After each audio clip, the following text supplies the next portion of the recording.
Jadi kita ada media brosur juga mbak, media cetak brosur. Dan kita tuh alhamdulillah rutin kayak tiap Jumat. Misalnya kita ke masjid mana nih, masjid yang kiranya rame dan jangkauannya lumayan. Kita sih biasanya kayak di masjid daerah Kelapa Gading, terus di Sunter. Jadi ya kita biasa kegiatan sholat Jumat biasa. Selesainya kita bagi-bagiin. Biar gimana pun ya ini bagian usaha yang kita yakin pasti ada hasil lah, kayak gitu lah. Emang masih efektif mas bagi-bagiin brosur?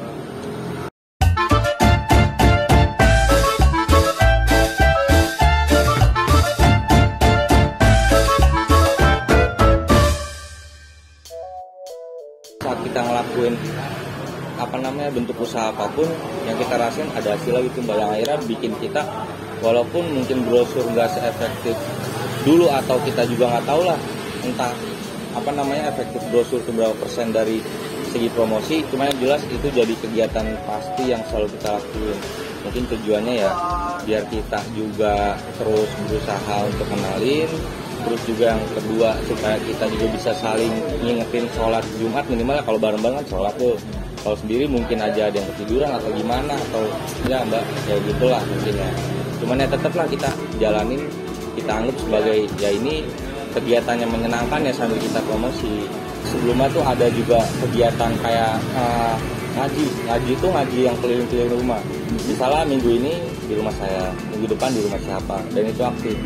Artinya dari situ pun kita tetap bisa mempromosikan apa yang kita jalani juga. Dalam arti teman-teman pun pelaku usaha pada akhirnya kan kita tahu oh lu ngerjain ini. Kenapa tergagas memilihnya ngaji mbak?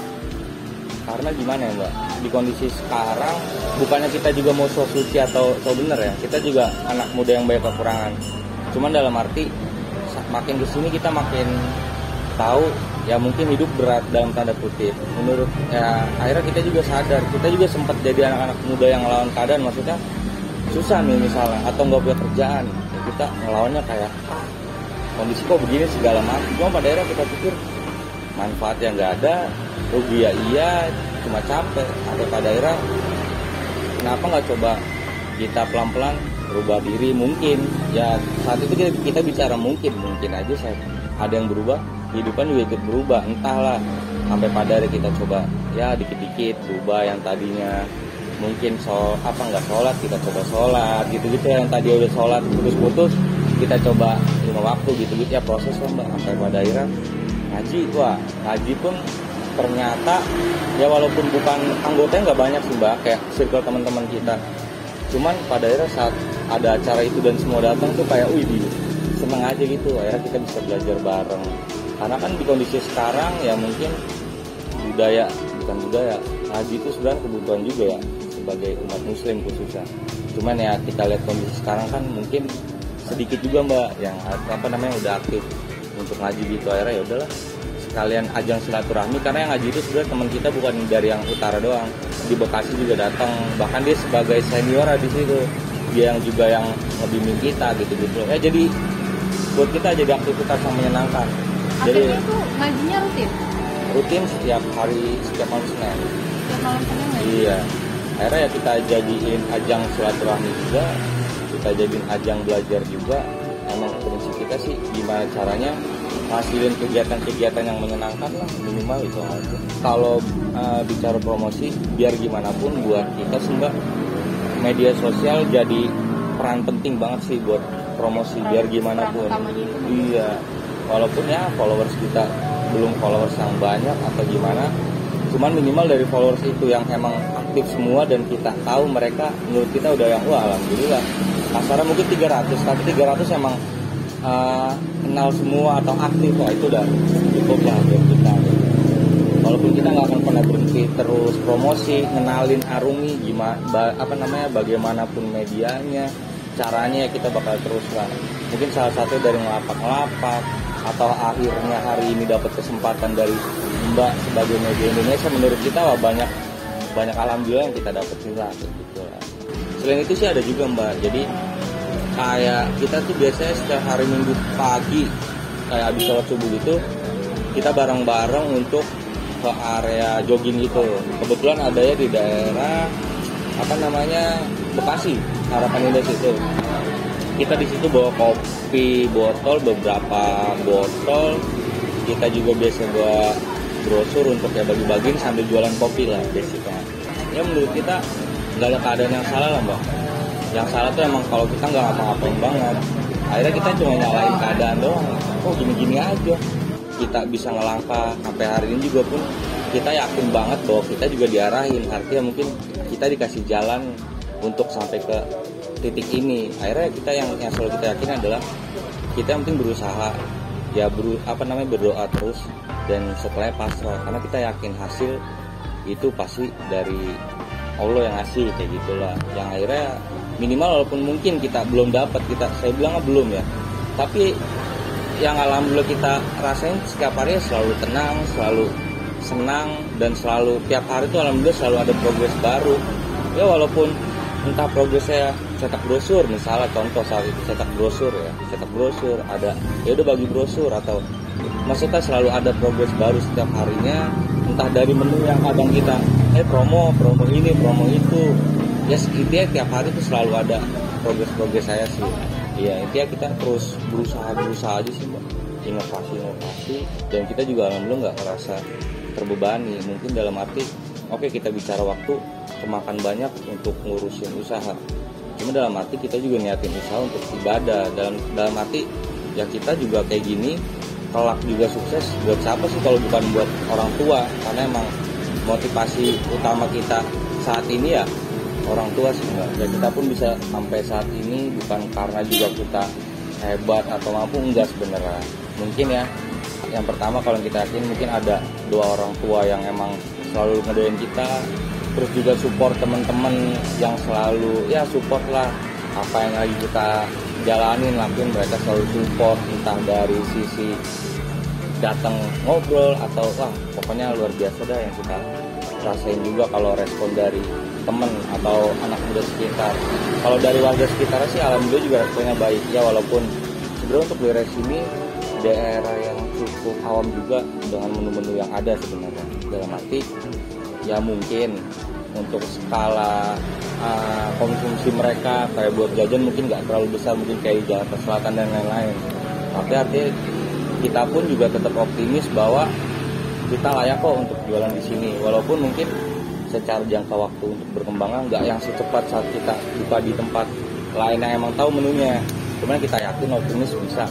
Dalam arti yang penting kita terus promosi, terus kita juga terus ngembangin rasa, dan harga juga pasti kita jelas beda sama di luar sana. Dalam arti yang standar mungkin misal bisa 30.000 ya di sini cuma 15.000 gitu. Tapi kita pun nggak yang ngurangin kualitas atau rasa atau apapun. Kita juga berusaha untuk ngasilinnya yang maksimal lah. Minimal orang juga puas, senang, kita juga senang lah. Karena banyak strategi yang bisa dilakukan ya, tanpa mengurangi kualitas bahan makanannya. Iya betul.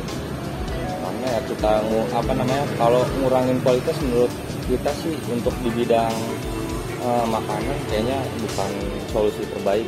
Dalam arti biar gimana pun rasa kualitas tetap harus dimaksimalin, biar gimana pun walaupun costnya gede atau gimana, menurut kita makanan juga penting untuk kualitas karena masuk ke dalam tubuh kayak gitu sih tadinya. Boleh diceritain nggak sih mas awal perjalanannya Arumi Covid ini kayak apa sih? Ya sebenarnya sih kita semua berawal dari ya cuma impian lah ibaratnya. Kita coba bentuk pelan-pelan dari mulai step kita cari dana, kita cari modal, kita pikirin apa sih yang harus disiapin nih untuk bikin kopi ini, sampai akhirnya kita juga dalam jangka waktu 4 bulan nyusun semuanya sampai di list bahan-bahan yang dibutuhin, bahan baku, menu dan lain-lain. Alhamdulillah dalam 4 bulan sudah kebentuk, tinggal di step cari modalnya. Jadi saat cari modal sih ya cukup menarik lah, perjalanan cukup menarik karena nggak gampang. Saat itu kebetulan kita juga bukan orang-orang yang basicnya pekerja yang punya gaji gitu mbak. Jadi ya kita coba muter otak lah gimana caranya. Akhirnya ya dengan usaha-usaha yang udah sempet dijalani kita kumpulin sampai kita beraniin buat coba nyari investoran gitu lah mbak. Sampai akhirnya ya mungkin udah jalannya dan rezekinya juga kita ditemuin sama orang yang percaya juga sama kita. yang akhirnya kita bisa buka Arumi Coffee. Kita kebetulan di Arumi Coffee ada 4 orang ya. Ada saya, Rizky, ada Mas Tri, ada Ali, dan ada Supri juga namanya. Nah kebetulan hanya saya yang kebetulan juga sambil kerja. Untuk yang mereka yang bertiga itu kebetulan juga free dan mungkin emang bisa fokus di usaha ini, maksudnya ngejar usaha. Ya akhirnya ya kita sih nganggap bukan kondisi yang berat.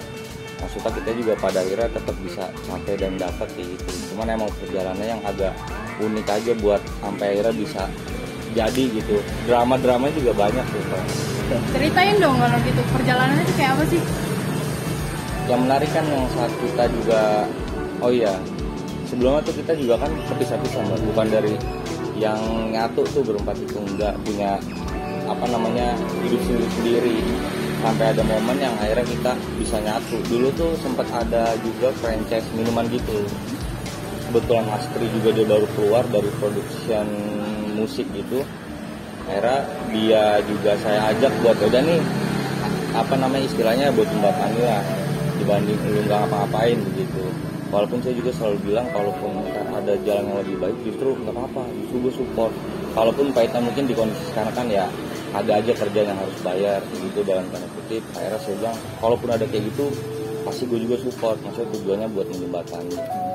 Apa namanya saya pribadi pun saat itu dulu nggak nyangka yang bisa sampai hari ini. Karena saat itu adalah ada apa namanya ada usaha minuman butuh yang jaga ya udah jaga dan nggak kebayang bakal lama 2 tahun terus sampai ada kopi, ada kayu, ada sablon, nggak kebayang. Akhirnya kita jalan terus, mulai belajar nyablon, jalanin terus kayu, sampai ketemu Ali, ketemu Supri dan jadilah ya Arumi Coffee juga kayak gitu.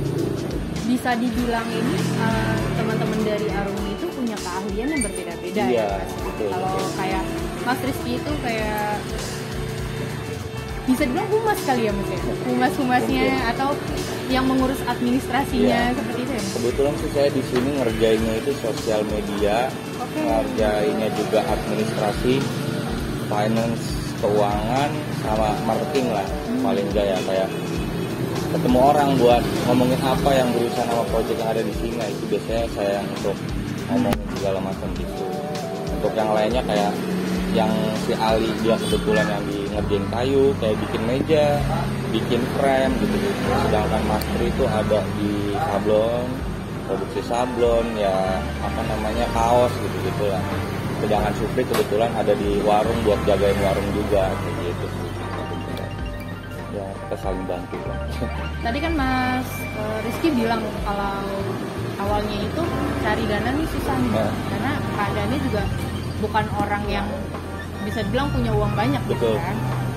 Terus ketemu investor.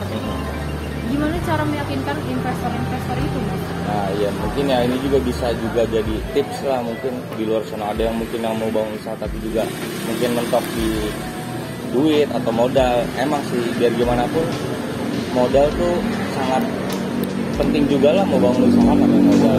Cuman sih kalau tips dari kita yang poinnya sih jangan kita fokus ke modalnya tapi coba kita fokus ke konsepnya, dalam arti matangin dulu aja sama apa yang emang pengen kalian buka nih usaha, sampai tahu dari beli bahan baku dan lain-lain semuanya lah.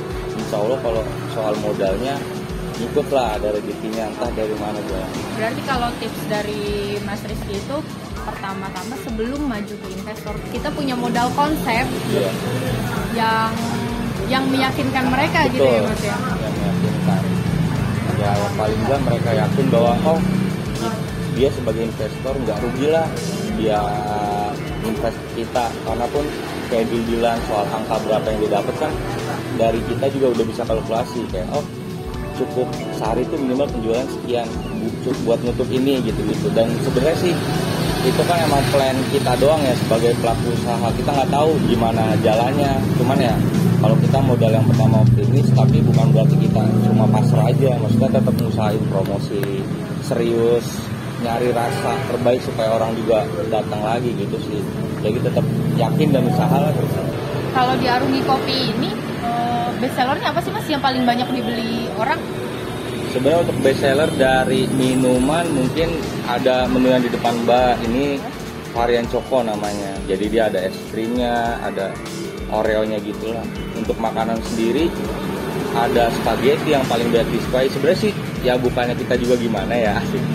Sebenarnya untuk semua varian menu di sini juga termasuk varian-varian yang banyak dijual juga, hampir semuanya. Karena kita pun untuk rombak menu tuh udah ini tuh yang ketiga. Jadi kenapa yang ketiga? Mungkin kesannya aku ganti-ganti menu, enggak. Sebenarnya tuh kita tuh cuma konsen pada akhirnya ngejual menu-menu yang emang disukai sama orang-orang kayak gitu. Pada akhirnya kita juga buat apa, nyetok barang yang emang nggak keluar gitu. Akhirnya kebetulan kalau untuk dinanya base seriesnya sebenarnya jujur hampir semuanya. Cuman emang kalau yang paling banyak dari segi minuman ya mungkin ada di Choco Blend, ada juga varian soda, ada juga varian float gitu, ada es krim juga. Ya ini pun sebenarnya untuk menu-menu makanan pun sebenarnya nggak yang sekarang tuh kan ada truffle, ada spaghetti, ada kentang, ada chicken wing, ada kebab, ada burger. Itu tuh nggak yang langsung semuanya ada sih, Mbak. Jadi kita kayak tiap sebulan sekali tuh pasti ada menu baru. Jadi setiap sebulan sekali lah ngeluarnya ada menu baru lagi. Jadi kayak gitu sampai akhirnya untuk di makanan sampai hari ini ada itu semua karena emang kita selalu ngeluarin menu-menu baru lah kayak gitu. Dan travel pun sebenarnya dibanding untuk menu-menu yang lain dia juga terhitung baru nih walaupun udah jalan 1 bulan. Dan alhamdulillah juga, dan kalau bisa sampein makasih untuk semua yang pernah datang asik atau semua yang pernah beli. Jadi responnya juga untuk semua menu kita terutama yang baru untuk travel ternyata oke juga, baik juga, alhamdulillah juga, yang akhirnya kita selalu punya alasan buat terus ya semangat lah asik gitu lah. Itu berarti kopinya jago banget. Ya kita masih pada belajar, cuman secara harapan ya kita pengen yang lebih maksimal lagi lah. Iya. Nah tadi kan respon dari teman-teman tuh Mas. Terus kalau respon dari lingkungan sekitar terhadap menu-menu makanan yang ada di sini kayak truffle, spaghetti, chicken wings itu kayak gimana? Sebenarnya sih secara harapan kita bisa ngejangkau semua kalangan ya awalnya Mbak. Kayak nggak cuma anak muda gitu, kayak anak kecil atau bapak-bapak atau ibu awalnya. Cuman ya pada hari kita sadar bahwa mungkin menu-menu makanan lainnya itu mungkin kita bilang mungkin terlihat awam, dalam arti karena di sini emang mayoritas pelaku usaha UMKM-nya yang kayak pecel lele lebih banyaknya atau ketoprak gitu-gitulah. Cuman pada akhirnya kita coba beraniin diri untuk coba tampil beda lah, dalam arti emang kita nggak tahu gimana responnya. Cuman saat itu yang kita yakin bahwa mungkin kita hanya menjangkau anak-anak mudanya aja. Cuma pada akhirnya kita terus promosi, dari ngenalin, dari terus promosi yang kita bisa.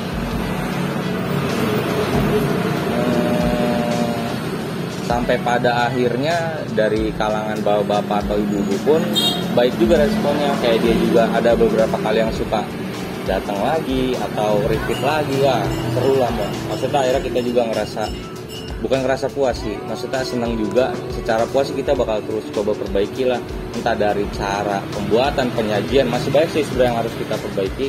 Tapi yang jelas untuk saat ini ya tadi yang seperti yang udah sempat saya sampaikan, pengen juga ngucapin terima kasih banyak juga untuk orang-orang yang udah respon baik sampai saat ini untuk kita. Sebenarnya juga ada yang menarik juga sih Mbak.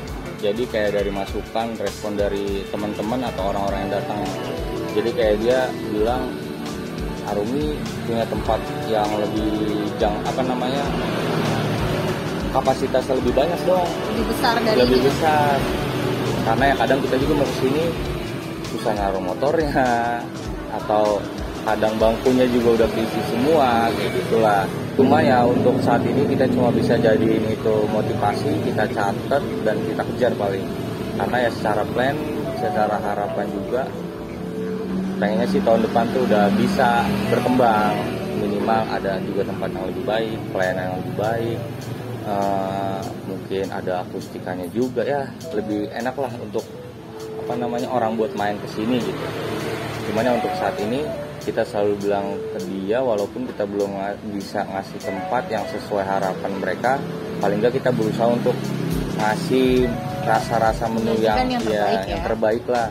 Dan kita pun memudahkannya dengan adanya online sekarang lah, entah Gojek, GrabFood, ShopeeFood. Tujuannya ya awalnya sih mungkin kan kondisi Covid, orang nggak bisa yang tatap langsung atau beli langsung. Nah, akhirnya itu juga mungkin jadi memudahkan kita. Sebenarnya kita juga ada delivery order Mbak. untuk jangkauan 3 sampai 5 kilo sebenarnya untuk dari sini. Dan itu pun alhamdulillah responnya juga baik sih dari warga sekitar. Mungkin mereka yang malas buat kesini atau lagi pengen di rumah Thanos atau gimana, atau juga mereka yang malas untuk order online. Maksudnya kita tetap benar-benar berusaha ngasih pelayanan terbaik sebisa kita lah. Bahkan dalam kondisi mereka yang pengen jajan tapi malas keluar juga, kita tetap bisa deliver order, tinggal hubungi nomornya diantar gitu. Berarti saya simpulkan lagi, keluhan-keluhan yang masuk ke Mas Rizky dan kawan-kawan itu justru memotivasi ya? Iya, betul Mbak. Karena ya buat kita masukan dari orang, insya Allah doa lah. Walaupun mereka cuma ngasih masukan, tapi ya mungkin bisa lah entah tercapai lah. Entah gimana caranya, mungkin dari kita harus tetap lebih kerja keras, lebih semangat lagi, lebih kreatif lagi. Ya kita bakal terus berusaha. Dan banyak juga ya Mas usaha-usaha yang dilakukan supaya Arumi Kopi ini tetap ada gitu ya. Ya salah satunya sebenarnya dari usaha-usaha lain di luar Arumi Kopi yang tadi ada Arumi Store, ada Arumi Sablon Clothing, dan ada yang kayu. Itu sebenarnya tujuannya adalah supaya kita bisa nabung lebih baik duit, dalam arti walaupun kita tahu dari Arumi Kopi kita bisa dapat duit misalnya, tapi kalau kita bisa jalanin lebih mungkin dapat duit juga, sama-sama menghasilkan secara harapan. Yang akhirnya untuk kita nabung nggak butuh jangka waktu yang lama untuk bisa ngasilin gitu secara harapan ya, walaupun nggak tahu takdirnya gimana. Tadi kan tersebut sama Mas Rizky ada Arumi Store, Arumi Clothing itu kan sablon ya. Kemudian ada Arumi Woods itu yang properti kayu. Gimana kalau kita sekarang langsung ke sana Mas? Kita lihat workshopnya aja. Boleh. Oke.